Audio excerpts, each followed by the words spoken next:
I used to be the kind of person who arrived before the cleaning crew and left after the night guard. 12 years of loyalty, 12 years of late-night crisis calls, red-eye flights, and birthdays missed. Not once did I complain. Not out loud, anyway. That morning started like every other. The office smelled faintly of burnt coffee and recycled air. I poured myself a cup, black bitter familiar, and leaned against the counter in the break room, scrolling through my inbox. Half the emails were flagged urgent.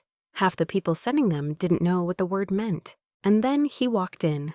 Dorian Langston, the new interim CEO, fresh off a family name and a polished LinkedIn profile. Tall, overdressed, and oozing the kind of confidence that doesn't come from experience, but inheritance. He didn't say hello. He didn't even look at me right away. Just stood there, arms folded, scanning the room like he owned the air in it. Technically, now he did. "You're Leah Wright," he said. "Not Ms. Mercer." Not even a polite smile. Just Leah, like I was the receptionist, and he couldn't be bothered. "Yes," I said, setting down my coffee. "Welcome to Westridge." He didn't respond. Just stared at me with that bored expression, like he was mentally rearranging furniture. Then he said it. "Let's make this simple. You're not essential anymore. Delivered like a lunch order." I blinked. Not because I didn't understand. Oh, I understood perfectly. I just couldn't believe how casually he said it. Like it was a minor adjustment on a spreadsheet. Like I hadn't spent over a decade building the client trust division from scratch. "You're not essential anymore." No explanation, no warning, no dignity. My first instinct was to laugh. Maybe he was kidding or testing me, but his face stayed blank. He meant it. He was already turning away. I felt my spine stiffen. My chest didn't tighten with panic, not yet, but there was a strange ringing in my ears, the kind that tells you something big just happened and your brain is still catching up. "I see," I said calmly. That's all I gave him, just that. Because I knew something he didn't. I wasn't just an employee. I was the anchor, holding together Westridge's most delicate investor relationship, an expansion deal with Sterling Harbor Partners, one we had spent 3 years cultivating, one that explicitly included a clause I had fought tooth and nail to insert. Any change to key strategic liaisons without advisory board consent will result in automatic suspension of negotiations. I wrote that clause. I earned the trust that clause was meant to protect. And Dorian Langston? He didn't even know it existed. He didn't bother to learn. That's the thing about men like him. They confuse presence with power. They mistake visibility for influence.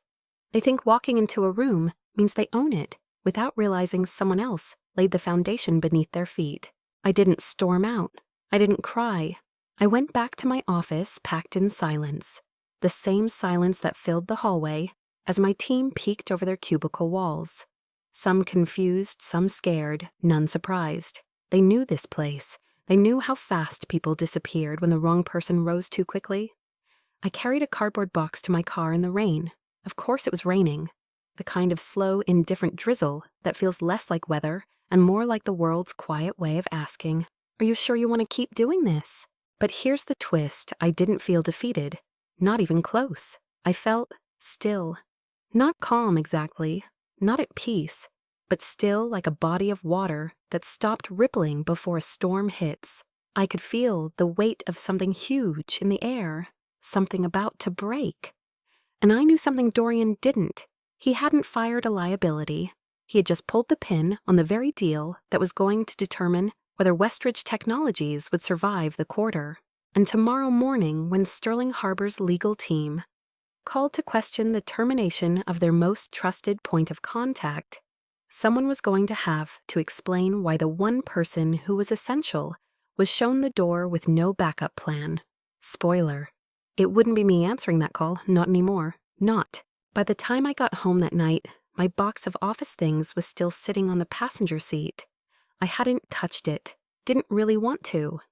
There's something surreal about being removed from your life in a single sentence. One moment you're confirming investor calls and mentoring the new hire who still calls you Ms. Mercer out of habit. The next you're a ghost. I sat in the car for almost an hour. No music, no tears, just silence. The kind that crawls into your chest and settles there like it's unpacking its bags. The funny thing is, I wasn't thinking about Dorian. Not really. I was thinking about them, the partners at Sterling Harbor, how they always requested that I be present, how they only emailed me, how in one brutal negotiation 2 years ago, I stayed up 36 hours to push through a clause their legal team kept dodging. That clause. Clause 6.1.3. The one that said material personnel changes affecting primary relationship managers shall trigger immediate suspension of contract obligations subject to review and renegotiation. It was technical, buried halfway through an appendix, the kind of line no one cared to read. Except me. I'd written it. I'd insisted on it. I'd nearly lost the deal because of it. And now was the pin in the grenade Dorian just yanked out without looking. Because to him, I was just a middle manager with a good memory. Not the person Sterling Harbor trusted with a $47 million expansion plan. Not the one who knew which partner preferred to speak. In person, which one never opened attachments, and which one always tested you by showing up 5 minutes early. He didn't know. He didn't care to know. That was the real insult, not the firing, the disregard. He didn't even ask what I did, didn't try to understand what I held together. He wanted to look powerful, so he made a show of removing someone visible, someone senior, someone me. I walked into my apartment and dropped the keys in the same ceramic bowl I'd used for a decade. Everything around me was still, familiar, predictable. But I wasn't. I was already shifting, not to get revenge. That would come later, maybe. But right now, I wanted the truth to land exactly the way it needed to, slowly, heavily, and with witnesses. So I called Sam. She was the junior associate I'd mentored from her internship through her first client pitch. Smart, loyal, always overthinking. She picked up on the second ring. "Leah, oh my God, what happened? Is it true? It's true?" I said, my voice flat. Silence. Then a small broken whisper. "But you're the only reason Sterling even works with us. They hate high turnover. What is he thinking?" "He's not," I replied. "He's assuming titles mean trust. They don't." Another pause. "Do you want me to, I don't know, tell someone no? Just stay quiet for now and listen." And I walked her through it. The clause, the timing, the risk. Her breathing shifted from panic to realization. "They're going to find out in the morning, aren't they?" "Oh, they're going to find out loudly." I hung up and waited. That night, I barely slept. Not because I was scared, because I wasn't. For the first time in months, maybe years, I wasn't scrambling. I wasn't firefighting. I wasn't carrying everyone else's weight, smoothing over someone else's mess. I was still, like a chess player who knows the next 3 moves already belong to them. At 6:48 a.m., my phone buzzed. A message from Sam. The Sterling team sent a formal inquiry. Legal is in panic mode. Dorian hasn't even shown up yet. I didn't reply. At 7:32 a.m., another message. This time from Ethan in finance. The board knows. Some members are furious Dorian just walked in. He looks lost. I poured my coffee, sat at the kitchen table, crossed my legs. At 8:10 a.m., my phone rang. No caller ID. I already knew who it was. I answered with a calm, practiced voice, Leah Mercer speaking. A long pause, then Leah. "It's Philip Langston, Dorian's father, founder, former CEO, now board chairman, and the only person at Westridge who still knew exactly who I was. I need to speak with you," he said, "today, in person, about what I asked even though I knew. The Sterling Harbor deal," he admitted. "They're reconsidering. They said the termination violated personnel stability clauses. Did they say what they want? They said they'll only speak to you, no one else. They're refusing all other contact." Silence. Then he added, quieter this time. "We didn't realize you were that central. You didn't ask," I said. He sighed, a tired sound. "You're right. I'll come in," I said. "One condition, anything. I deal directly with you. No one else, especially not Dorian." Another pause. Agreed. I ended the call and let the quiet settle. I didn't smile. I didn't feel triumphant, just steady, because I wasn't going back for them. I was going back to prove something, that removing me wasn't just a mistake. It was fatal. I arrived exactly at 9:01 a.m. the next morning. No badge, no employee ID. Just a sharp navy suit, a cold coffee in hand, and the kind of silence that makes people sit up straighter without knowing why. The receptionist looked up, startled. Her name was Bailey. I had once helped her navigate a health insurance nightmare when HR ghosted her. Now she stood like she'd seen a ghost herself. Ms. Mercer, Aaliyah. They told me to Mr. Langston is waiting upstairs. I nodded once. No smile, no pleasantries. I wasn't here to play nice. As the elevator doors slid shut behind me, I caught my reflection in the steel. Calm, unreadable. My eyes didn't blink.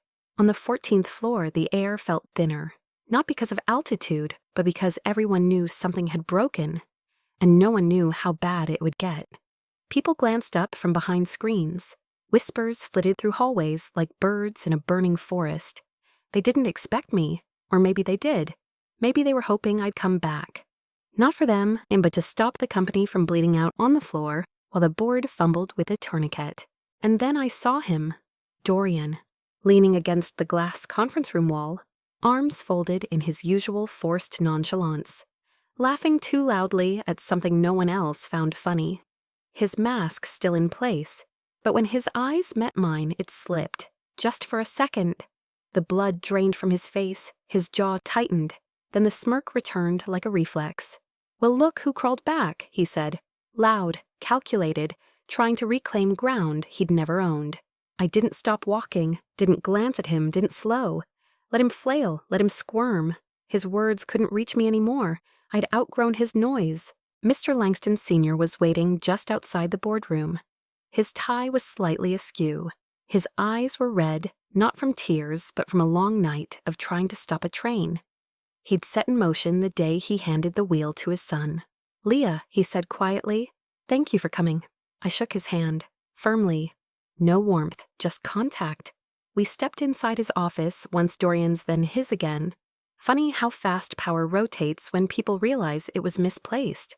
"I'll be honest," he said, gesturing to a stack of documents on the desk.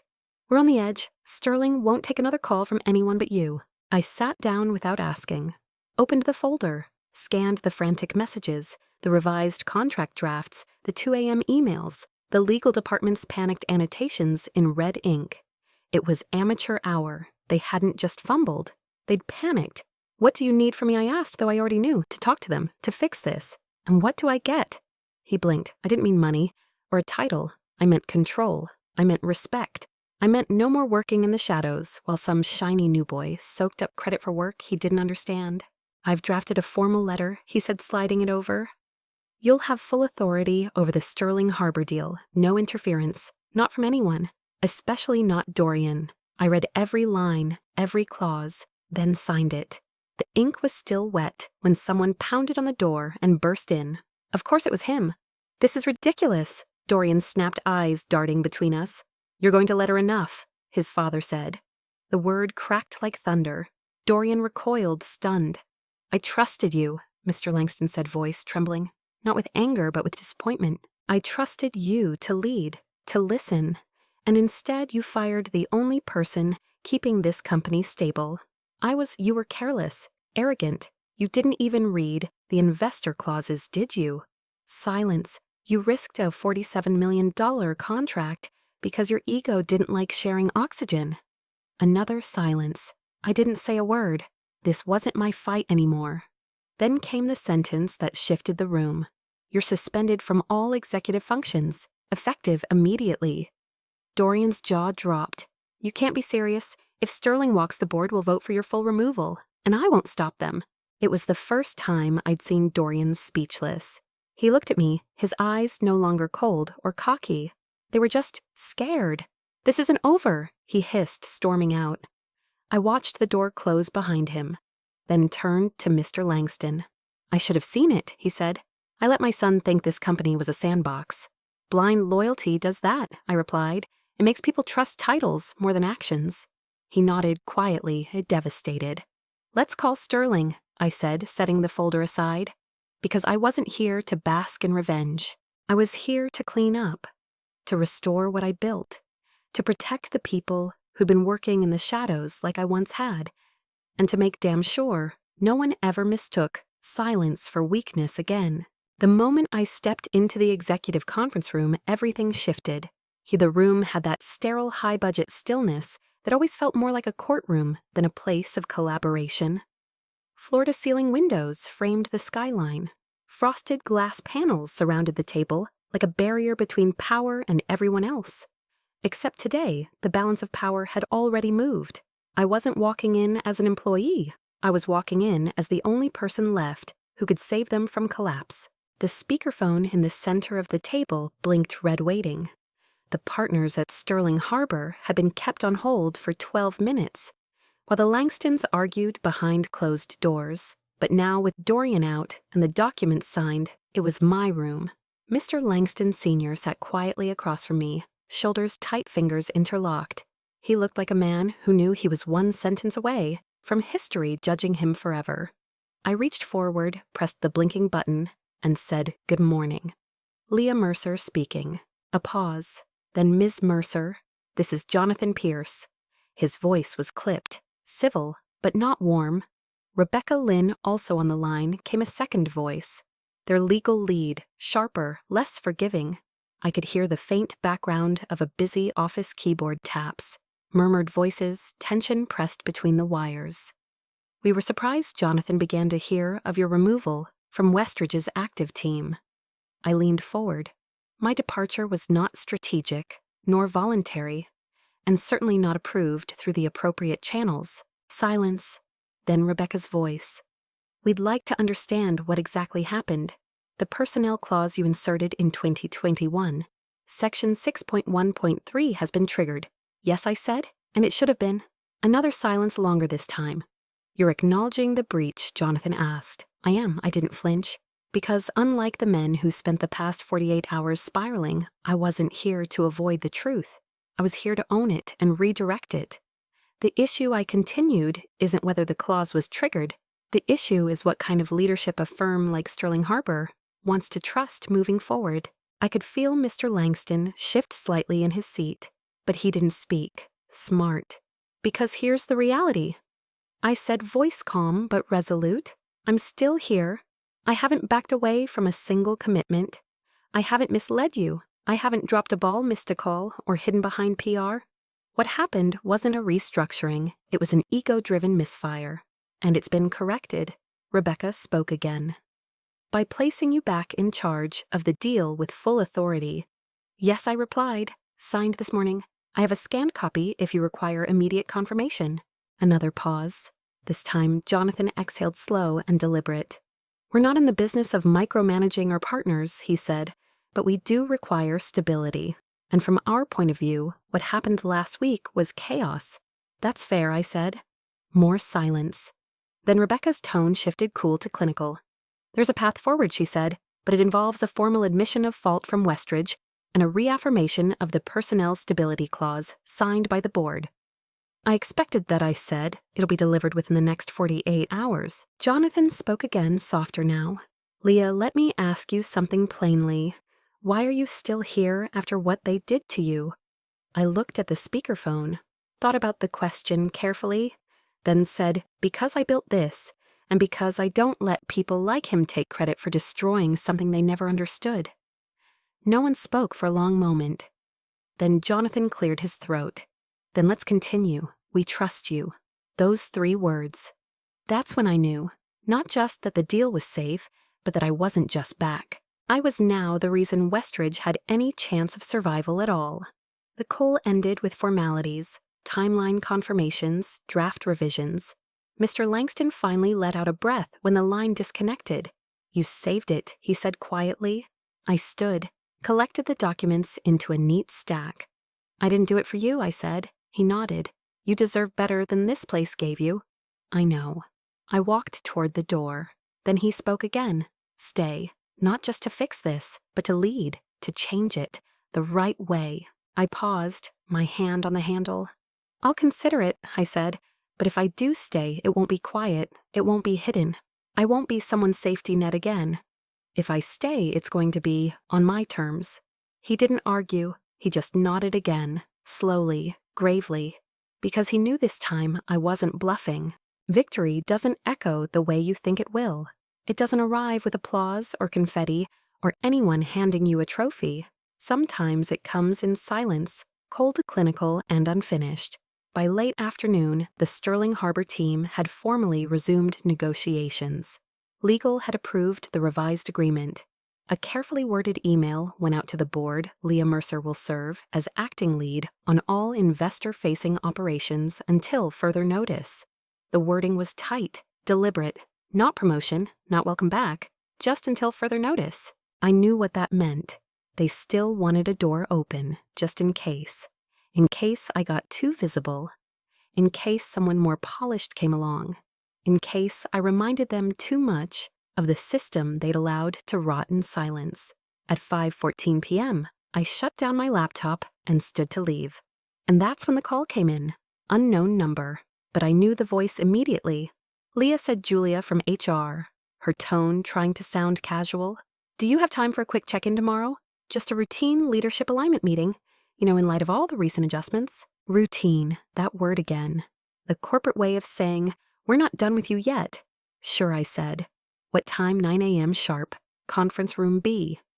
I thanked her, hung up, and stood there staring at my own reflection in the darkened window. Something felt off, not dangerous, not urgent, just calculated.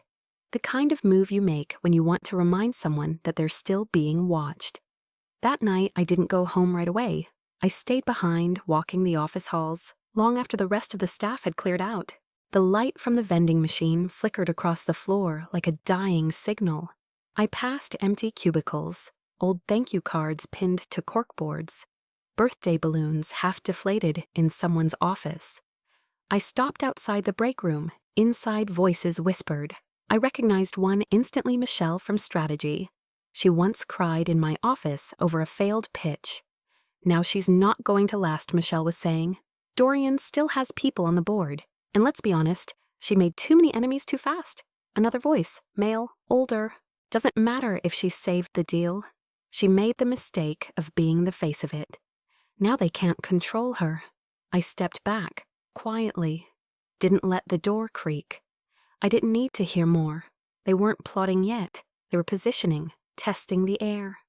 Trying to guess how much power I really had and how much they could chip away, one whisper at a time. When I got home, I poured myself a drink and sat by the window staring at the lights across the city.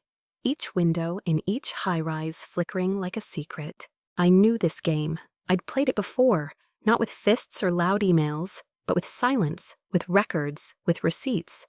So I pulled out a notebook. A black leather journal I'd bought on a whim years ago but never used. And I began writing. Every strange delay in approvals. Every calendar change that moved meetings out of my line of sight. Every colleague who suddenly stopped replying. Every whisper I caught behind closed doors. I wasn't paranoid, I was preparing. Because if Dorian couldn't destroy me from the top, he would do it from the shadows. And he wouldn't do it alone. The next morning, I arrived 15 minutes early. Conference room B was cold, unnaturally so. The AC had always overcompensated on that side of the building. I took the seat at the far end of the table, not in the center. Let them come to me. At 8:59, the door opened. Julia from HR entered with a neutral smile. Behind her was Samir, head of compliance, and behind him, uninvited, unwelcome, was Dorian Langston.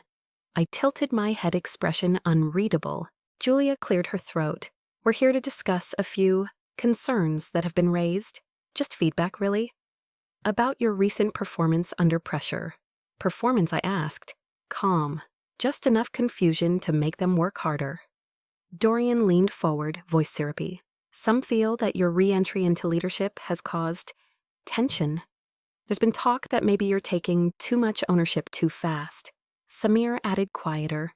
There are also reports of instability in how investor information is being centralized. There it was, not a direct accusation, not something I could push back on with one word, just a seed, one whisper dressed up in corporate phrasing. Designed to do one thing, shake the room around me, without leaving fingerprints. I smiled, small, measured, controlled. And then I opened my notebook. I'd like to submit some documentation for the record, I said, sliding it across the table. Pages of dates, names, times, screenshots, cross-referenced calendar conflicts, repeated deletion of my access to shared folders, sudden changes in who received investor updates, 3 separate IT flags, quiet, internal, regarding unusual permission edits tied to Dorian's assistant. The silence in the room cracked like glass. Julia's hands trembled slightly as she flipped through the pages. You logged all this?" she asked. "Of course I said. I take my responsibilities seriously." Dorian's face turned red. He opened his mouth, but nothing came out, because he knew. I hadn't just anticipated the smear. I had outflanked it, legally, quietly, completely. Also, I added, sliding over a final envelope, I submitted a formal alert to internal security last night. You'll find the confirmation from IT. Samir read it, his face going pale. And then came the best part. The door opened. Mr. Langston Sr. stood there. He didn't need to be told. He saw the evidence, saw the looks on their faces, saw Dorian frozen exposed, and he said 3 words. "This meeting's over, no yelling, no drama, just the sound of one door quietly finally closing." They escorted Dorian out of the building that afternoon. No goodbye lunch, no farewell email, no golden handshake or carefully worded exit announcement. Just a quiet walk down the executive hallway, flanked by 2 members of corporate security and an HR rep who wouldn't meet his eyes. He didn't look at me, didn't speak. I didn't expect him to. Because men like Dorian never apologize. They just wait for a moment to strike again or find someone else to do it for them. And that's exactly what I was worried about. Because when someone like Dorian falls, the people who depended on him don't disappear. They scatter, they shift shapes, they smile tighter, talk quieter, and wait. The next day, I was formally appointed Chief Operating Officer. No ceremony, no press release. Just a 1-page memo sent internally marked confidential leadership restructure. The kind of title that tells you someone somewhere still didn't want my name too loud. Mr. Langston called me into his office. He looked 10 years older than the last time I'd seen him. "You've earned this," he said simply. I nodded, but I didn't thank him. Because I wasn't here for favors, I wasn't here to be grateful for surviving. I was here to lead. And yet, even with the title, something felt wrong. The emails slowed. People stopped including me in calendar invites I used to own. Requests came through 3 layers of middle managers instead of directly. The junior associates I'd mentored wouldn't meet my eyes in the hallway. One morning, I opened my team's shared drive to find that my folder access had been temporarily suspended for audit compliance. Audit compliance? There had never been one before, and no one had told me about this one. That same afternoon, a lunch meeting I'd set with legal to discuss long-term governance was mysteriously double-booked, rescheduled, then canceled. No explanation, just silence. That was the language of sabotage, not a knife in the back. 1,000 silent cuts in the dark. I stayed late again that night, not because I had work to do, but because I needed to see the company with its mask off. At 7:48 p.m., I passed the second-floor break room. Inside, the lights were dim, but voices carried. "She's dangerous now," someone whispered. "A woman. She's got the board's trust." For now, a man responded. "But no one stays up there forever." Another voice, cold and certain. "She got Dorian removed. You think she won't do it again?" They didn't know I was there. And honestly, I didn't care who they were anymore. Not as individuals, but as proof. Proof that this wasn't just a Dorian problem. It was a culture problem. Rot that had grown quiet, strategic, comfortable. People had hitched their futures to his name, to his rise, and now they didn't know how to survive without him except by trying to bury the one person who'd exposed them all. Me. When I got home that night, I didn't eat, didn't change. I sat on the floor, back against the wall, staring at nothing. And then I picked up my notebook, the black one. I began adding names, patterns, delays, conversations half overheard. I printed emails, logged folder access timestamps, requested IT activity reports masked as data continuity tracking, everything backed up, offsite, encrypted. If they were going to come for me, it wouldn't be in the light, and I wouldn't wait in the dark without armor. A week later, I was asked to present a team vision at the next leadership roundtable. The request came from Michelle. Yes, that Michelle. The one who whispered behind break room walls. The one who smiled too wide now, too sweet. I knew what this was. It wasn't a request for vision. It It was a request for exposure. Get her on record, get her talking big, then tear it apart in whispers and private Slack threads. I showed up anyway. Black dress, hair tied back, minimal notes, just clarity. When it was my turn, I stood at the head of the table and said simply, my vision is simple. Transparency, accountability, and disruption of legacy networks that have protected incompetence for too long. No slides, no jargon, just truth. I looked at Michelle directly, and for the first time, her smile cracked. I didn't wait for applause. I didn't need it. That night, I got a text from an unknown number. Just one sentence, watch your back. You've made enemies, no name, no context. But I didn't need one. I simply replied, I know, and I'm not done yet, because I wasn't here to survive the system. I was here to break it open one quiet piece at a time. The meeting was scheduled for 9 a.m. I arrived at 8:30, conference room defrosted glass, the kind of space they reserve for conversations. They don't want overheard but want everyone to see are happening. There were only 2 people waiting when I walked in, Julia from HR, again, and Mara from legal, quiet, professional, and avoiding my eyes. That was my first confirmation. This wasn't a check-in. This wasn't a leadership sync. This was the beginning of a takedown attempt. And they thought I didn't see it coming. They underestimated me again. I sat down, calm, collected, my black notebook in front of me, closed, for now. Julia cleared her throat, nervous. Thanks for coming, Leah. This is just a standard clarification session. There have been a few flags raised internally regarding team cohesion, and we thought it would be good to talk through concerns about instability, Mara said quietly, cutting in. Straight to the point. Julia winced. I tilted my head. Instability. Mara opened a folder. There have been comments submitted anonymously suggesting that your leadership approach may be too reactive, too emotionally charged. That certain members of the executive team feel uncomfortable with your decision-making style. I waited, let the words land, let the room thicken, and then I smiled. Because this was the move, the classic play, discredit the woman, not on performance, not on results, but on tone, on vibe, on perception. Create just enough doubt that it doesn't look like sabotage, just concern, just feedback. I reached into my bag, pulled out a folder of my own, thicker, heavier. I'd like to submit a report of my own, I said. I passed it across the table, watched their faces as they opened it. Inside documentation of repeated access blocks to executive systems under specific logins. Email routing changes traced to IT admin accounts tied to Dorian's former assistant. Time-stamped reports of calendar tampering, shared folder locks, and flagged server activity. And best of all, a signed statement from Wes in IT. Based on data analysis, we believe the recent access irregularities were not technical malfunctions, but coordinated, unauthorized changes, likely initiated through internal collaboration. Julia paled.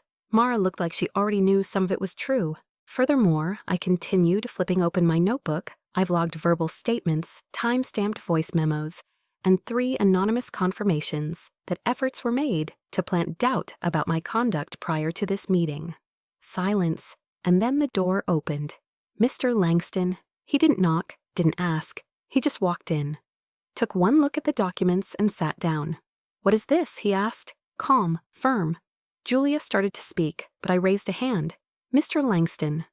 I believe this meeting was initiated as part of a coordinated effort by remaining members of Dorian's support network. People who feared that my return and the integrity I brought with it would expose systems they've spent years protecting. He didn't flinch. He knew I was right. Mara finally spoke. We didn't authorize a formal investigation. We thought I did, Langston said, 2 nights ago. He turned to Julia. I received Leah's security report hours before this meeting was scheduled. I had IT cross-reference the data. He leaned forward. What you have here isn't instability, it's evidence. Evidence of ongoing manipulation, data interference, and coordinated retaliation. Another beat of silence. Julia whispered, I didn't know. Mara didn't speak. She just closed the folder, slowly. Then Langston stood. This meeting is over. Effective immediately, Leah will report only to me until further notice. And I expect a full internal review on everyone connected to this mess today. Dorian may have been gone, but this This was the cleaning out of his echo, and I wasn't just part of it, I was leading it. They cleared out 4 people that week. Michelle, 2 mid-level execs, 1 IT admin who thought deleting logs meant they were gone forever. The air changed. Meetings ran differently. Slack channels stopped glitching mysteriously. People stopped whispering and started working again, not out of fear, but out of clarity, because the silence had been broken and the person who broke it didn't flinch when they pushed back. At the end of the week, Langston called me into his office again. He didn't look tired anymore, just quiet. "You've done more in 3 weeks than some people did. In years," he said. "You've exposed a system I didn't even want to admit was still alive." "I didn't do it alone," I said. But I wasn't going to let it grow back either. He nodded. "Is this still what you want?" he asked. "After all of it?" I looked out his window. The skyline glowed. Familiar. Different. "I don't want the version of this place they tried to build around Dorian," I said. "But I'm willing to rebuild it from the ground up if I'm allowed to tear down what needs to go first." Langston smiled. Not big, not dramatic, but real. "You have my backing," he said. I stood, shook his hand, and this time there was warmth in it. Not because we'd forgotten what happened, but because now we were building something that wouldn't allow it to happen again. Some people think winning feels like fireworks, like standing on a stage, hands in the air, basking in applause. That's not what it felt like for me. For me, it felt like silence. A calm, steady silence. The kind you feel after a hurricane passes and everything is still standing but different, rearranged. The week after the final audit purge, I didn't celebrate. I rebuilt. I stayed late with the finance team, walked junior staff through reporting systems no one had properly taught them in years.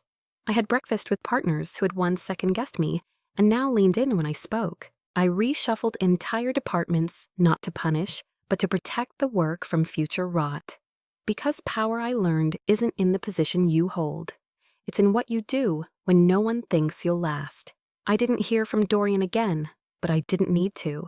He had become a ghost in his own story spoken of, in past tense remembered mostly as a mistake.